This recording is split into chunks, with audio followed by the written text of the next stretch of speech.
বজ্রপাতে বাসার TV, fridge, computer, router, CCTV এগুলো প্রতিনিয়ত নষ্ট হচ্ছে। এই বজ্রপাতের হাত থেকে আমাদের ব্যবহৃত ইকুইপমেন্টগুলো রক্ষা করতে হলে 3টি কাজ করতে হবে। প্রথম কাজ, বাসার মেইন এসডিবি বোর্ডে একটি ইলেকট্রিক ডিভাইস এসপিডি ব্যবহার করতে হবে। এটার কাজ হচ্ছে বজ্রপাতের কারণে যখন অতিরিক্ত ভোল্টেজ আসে তখন এসপিডি স্বয়ংক্রিয়ভাবে আর্থিংয়ের মাধ্যমে অতিরিক্ত ভোল্টেজ মাটিতে পাঠিয়ে দেয়।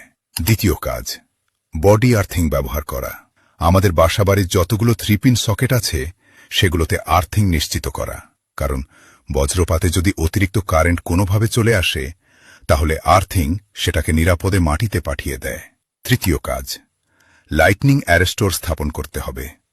লাইটনিং অ্যারেস্টর হচ্ছে বজ্রপাতকে ক্যাচ করে নিরাপদে মাটিতে প্রেরণ করে দেয়, যাতে আমাদের বাসাবাড়ির ইলেকট্রনিক্স ডিভাইসগুলো ক্ষয়ক্ষতির হাত থেকে রক্ষা পায়।